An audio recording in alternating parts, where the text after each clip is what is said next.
Hello दोस्तों, आज हम मॉडर्न एज को कंटिन्यू करेंगे। अगर आपने मॉडर्न एज का फर्स्ट पार्ट नहीं देखा तो ऊपर कार्ड्स में लिंक आ रहा है, पहले आप फर्स्ट पार्ट को देखिए। तो चलिए आज की वीडियो को शुरू करते हैं। दोस्तों, 20th सेंचुरी में फिक्शन मोस्ट डोमिनेंट जॉनरा था। हालांकि पोइट्री और ड्रामा भी बहुत ज़्यादा पॉपुलर थे, लेकिन फिक्शन मोस्ट डोमिनेंट था।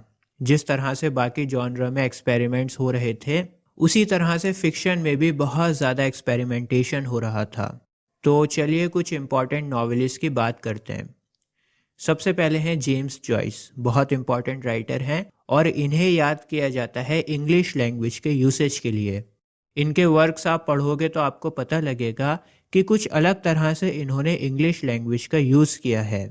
इन्होंने फिक्शन में नरेटिव टेक्निक्स और इंग्लिश लैंग्वेज के यूसेज को बहुत ज़्यादा बदल दिया था। जेम्स जॉयस को भी पता था कि जिस तरह की टेक्निक वो यूज़ करते हैं, उसे समझ पाना आसान काम नहीं है। इन्होंने खुद क्लेम किया था, my work would keep professors busy for centuries. इनके कुछ इंपॉर्टेंट वर्क्स हैं जैसे a portrait of the artist as a young man, Ulysses, Finnegans Wake. दोस्तों, इन सभी वर्क्स में स्ट्रीम ऑफ कॉन्शियसनेस का यूज़ किया गया है। अब मैं आपको स्ट्रीम ऑफ कॉन्शियसनेस के बारे में बताता हूँ। बहुत आसान लैंग्वेज में समझाऊंगा, कोई भी डेफिनेशन नहीं बताऊंगा।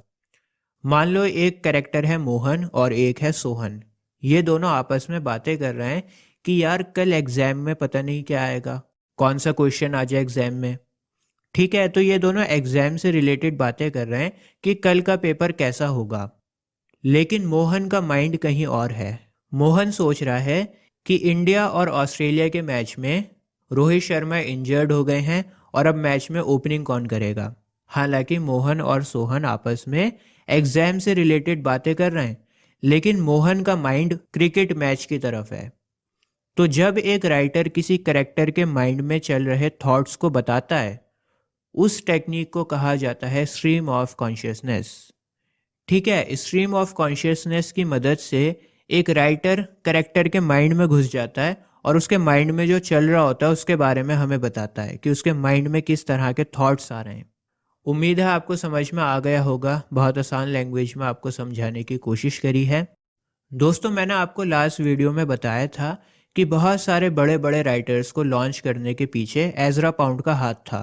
तो जेम्स जॉयस का भी यही मानना था कि एजरा पाउंड ने उन्हें हैरियट शॉ वीवर से इंट्रोड्यूस करवाया था। हैरियट शॉ वीवर पब्लिशर थे इंग्लैंड में, और जेम्स जॉयस का मानना था कि उनकी सक्सेस के पीछे एजरा पाउंड का बहुत बड़ा रोल है। दोस्तों, जेम्स जॉयस का एक फेवरेट कैरेक्टर था स्टेफन डिडेलिस। जेम्स जॉयस के दो बहुत ही फेमस वर्क थे, यूलेसिस और a portrait of the artist as a young man. और इन दोनों वर्क्स में आपको स्टेफन डिडेलिस नाम का एक कैरेक्टर मिलेगा।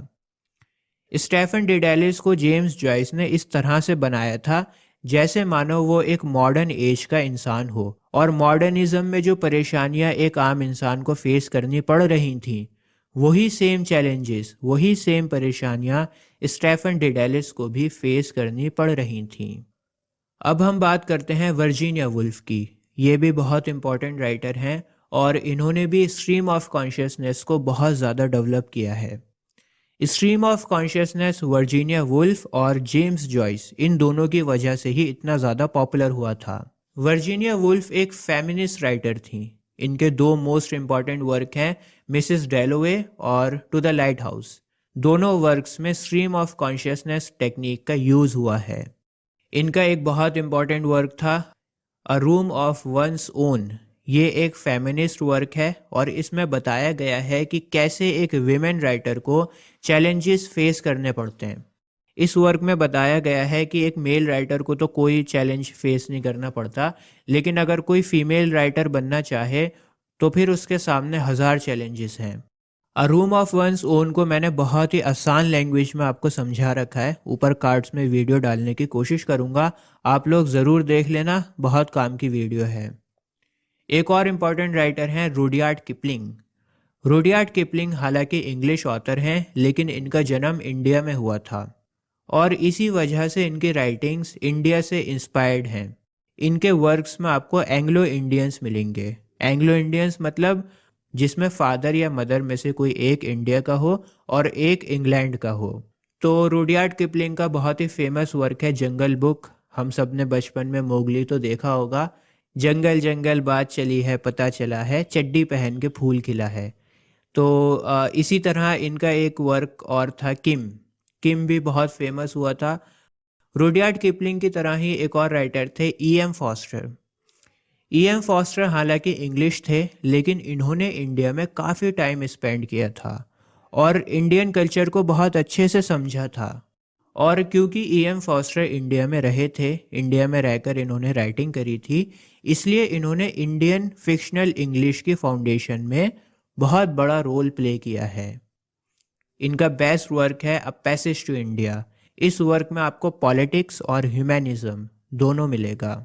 ई एम फॉस्टर ब्लूम्सबरी ग्रुप के साथ भी जुड़े हुए थे। ब्लूम्सबरी ग्रुप 20वीं सेंचुरी की स्टार्टिंग में बनाया गया था, जिसमें वर्जीनिया वुल्फ भी शामिल थीं। दोस्तों, ई एम फॉस्टर एक ब्रिज की तरह थे, एक पुल की तरह थे, जो इंग्लिश लिटरेचर और कॉमनवेल्थ लिटरेचर को जोड़ रहे थे। कॉमनवेल्थ लिटरेचर मतलब जो गुलाम देशों का लिटरेचर है, जैसे इंडिया, अफ्रीका, अमेरिका, ये सब देश एक वक्त इंग्लैंड के गुलाम हुआ करते थे। तो इन देशों के लिटरेचर को एक कॉमन नाम दिया गया था, कॉमनवेल्थ लिटरेचर। दोस्तों, एक राइटर थे H.G. वेल्स। इन्हें जाना जाता है साइंस फिक्शन के लिए। इनके बहुत ही फेमस वर्क हैं, जैसे the time machine, the invisible man, the first man in the moon. इन्होंने साइंस फिक्शन में बहुत अच्छा काम किया है। और एक इम्पॉर्टेंट राइटर थे D.H. लॉरेंस। D.H. लॉरेंस के वर्क्स में आपको साइकोलॉजी मिलेगी, जैसे रिलेशनशिप्स, सेक्सुअलिटी, मैन और वीमेन के बीच का जो रिश्ता होता है, जो साइकोलॉजी होती है। तो इसके ऊपर इन्होंने बहुत कुछ लिखा है। इनका एक नॉवल था लेडी चैटरलेज लवर। बहुत ही इनफेमस था ये वर्क। इनफेमस इसलिए था क्योंकि इस वर्क में सेक्सुअलिटी बहुत ज़्यादा है और 20वीं सेंचुरी में माना जा रहा था कि इस तरह के वर्क्स हमारी सोसाइटी के मॉरल्स को ख़त्म कर देंगे। यहाँ तक कि स्टार्टिंग में इस वर्क को बैंड कर दिया गया था। इंग्लैंड के सख्त कानून की वजह से इस वर्क को फ्रांस में पब्लिश करवाया गया था। इसी तरह इनके कुछ और भी बहुत फेमस वर्क हैं, जैसे the rainbow, women in love, sons and lovers. दोस्तों, मैं आपको बता दूं, D.H. लॉरेंस ने एक बहुत मोटी, बहुत ही थिक किताब को लिखा था, जिसका नाम था the sisters and the wedding ring. ये बुक बहुत मोटी थी, तो जब ये बुक पब्लिशर्स के पास में जाती है पब्लिश होने के लिए, तो पब्लिशर्स इस बुक को रिजेक्ट कर देते हैं। और पब्लिशर्स की ये डिमांड थी कि ये बुक बहुत मोटी है, इसको थोड़ा कम किया जाए। इसी वजह से D.H. लॉरेंस ने इस बुक को 2 जगह डिवाइड कर दिया था और इन्होंने नाम भी बदल दिया था।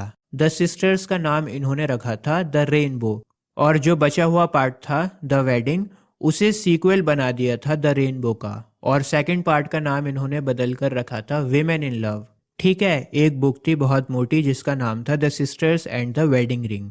उस बुक को 2 जगह डिवाइड किया गया। पहले पार्ट का नाम रखा गया द रेनबो और दूसरे पार्ट को उसका सीक्वल बना दिया गया जिसका नाम रखा गया विमेन इन लव। दोस्तों, विमेन इन लव को D.H. लॉरेंस ने 1920 में अमेरिका में पब्लिश करवाया था। अमेरिका में इसलिए पब्लिश करवाया गया था क्योंकि इंग्लैंड के कानून बहुत ज़्यादा सख्त थे। इंग्लैंड में द रेनबो नॉवल पर 11 साल के लिए बैन लग गया था। बैंड इसलिए लगा था द रेनबो पर क्योंकि इस नॉवल में आपको होमोसेक्सुअलिटी और लेस्बियनिज्म मिलेगा। लेकिन अमेरिका में द रेनबो को बैन नहीं किया गया था, इसी वजह से विमेन इन लव को अमेरिका में पब्लिश करवाया गया था। दोस्तों, एक राइटर थे एल्डॉक्स हसले। एल्डॉक्स हसले अमेरिका में माइग्रेट हुए थे, लेकिन इन्हें अमेरिकन सिटीजनशिप नहीं दी गई थी। अमेरिकन गवर्नमेंट ने सिटीजनशिप देने से मना कर दिया था। इनका बेस्ट नोन वर्क है ब्रेव न्यू वर्ल्ड। इस वर्क में इन्होंने बताने की कोशिश करी है कि ज़माना किस तरह से बदल रहा है, कल्चर बदल रहा है, सोसाइटी बदल रही है, लोगों की सोच किस तरह से बदल रही है, रिलेशनशिप्स कितनी बदल चुकी हैं, ये सब बताया गया है इस वर्क में। दोस्तों, आपने the Lord of the rings का नाम तो सुना ही होगा, बहुत फेमस मूवी है। लेकिन इस वर्क को लिखा गया था 20वीं सेंचुरी के राइटर J.R.R. टॉलकिन ने। J.R.R. टॉलकिन जाने जाते थे फैंटेसी और इमेजिनेशन के लिए।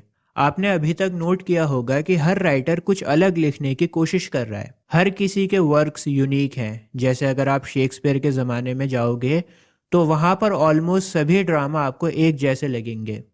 एलिजाबेथन एज में बहुत डिटेल में मैंने आपको बताया था, आपको पता होगा कि किस तरह से एक वर्क दूसरे वर्क से मिलता जुलता था।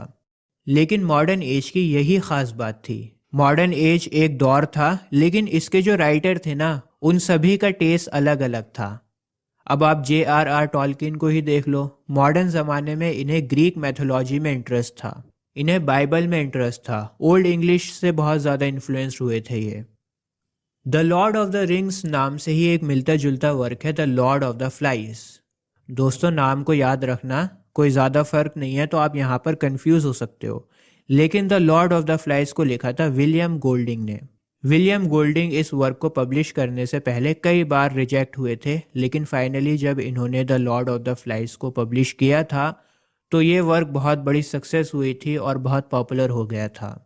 एक और बहुत फेमस राइटर हैं अर्थर कॉनन डॉयल।